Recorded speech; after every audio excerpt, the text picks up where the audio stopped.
Welcome to special focus. Indira ఒక శిఖరం, ఇందిర ఒక వెలుగు, ఇందిర ఒక విజయం, ఇందిర ఒక వివాదం, ఇందిర ఒక చీకటి పాలన, ఇందిర ఒక నియంత. పటేల్ని ముందుకు తెస్తే ఇందిర తెరమగవుతుందా?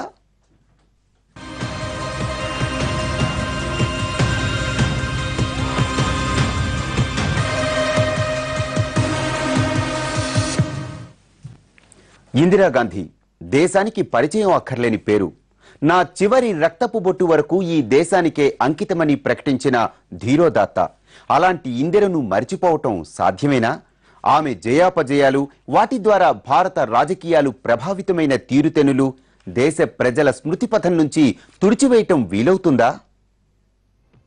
ఇందిరాగాంధీ భారత రాజకీయాలను ఆమెలా శాసించిన నాయకత్వాన్ని ఇప్పటి వరకు చూడలేది దేశ ప్రజలు, ఇకపై చూడబోరు కూడా.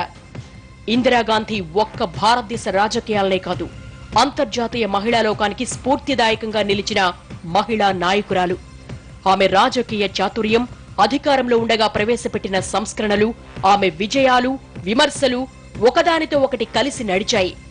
ఇందిరా అంటే ఇండియా, ఇండియా అంటే ఇందిరా అన్నారు. అంతలా ఆమె రాజకీయ ప్రభ దేదీప్యమానమై వెలుగొందింది.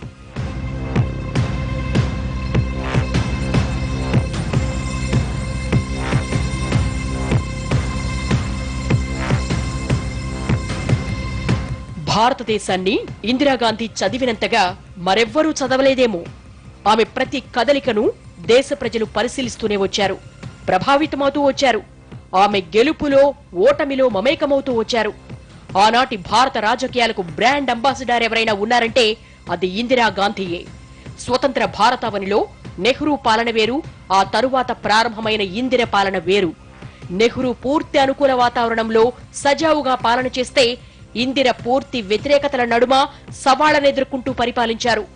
ఎంతటి రాజకీయ వారసత్వం ఉన్నా తలపండిన మేధావులు సైతం మచ్చిక చేసుకుంటూ మట్టి కరిపిస్తూ సాగిపోయారు. చరిత్రలో చెక్కు చెదరని రాజకీయ సంతకం చేసిన ఉక్కు మహిళగా నిలిచారామె. సమూహంలో ఏకాంతాన్ని అనుభవిస్తూ ఆ ఏకాంతంలో కూడా ఇటు పార్టీని అటు ప్రజలను ఏకీకృతం చేస్తూ ఇందిర వేసిన అడుగులు దేశ రాజకీయ చిత్రపటంపై ఇంకా నిలిచే ఉన్నాయి. వాటిని చెరపడం సాధ్యమయ్యే పనేనా? ఆ చిరునవ్వుతో కూడిన ముఖాన్ని భారత ప్రజల మనోఫలకాల నుంచి తుడిచిపెట్టడం వీలయ్యేనా? ఇది ఆనాటి రాజకీయాలను బాగా తెలిసిన వారిని వెంటాడుతున్న ప్రశ్న.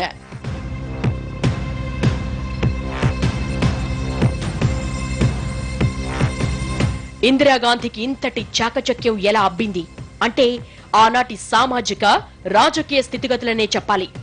సంపన్న కుటుంబంలోనే పుట్టిన తండ్రి స్వాతంత్ర సమరంలో నిమగ్నమవుతూ వచ్చారామె. 12 ఏళ్ల చిరుప్రాయంలో నేను సైతం అంటూ మంకీ బి గ్రేడ్ ఏర్పాటు చేశారు చిన్నారి ఇందిర.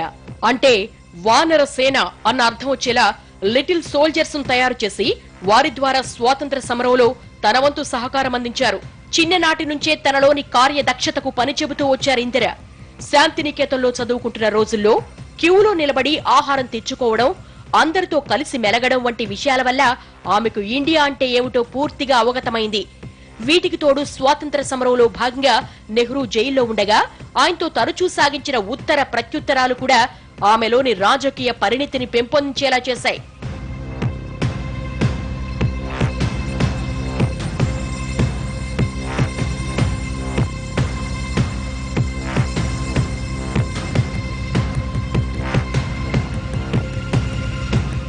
ఇందిర సంప్రదాయ కుటుంబంలో పుట్టిన స్వతంత్ర భావాలు కలిగిన యువతిగా తనను తాను తీర్చిదిద్దుకుంటూ వచ్చారు. ఇందిర అంటే అనుకున్నది సాధించడంలో దిట్ట అన్న పేరు యుక్త వయసు నుంచే ఉండేది.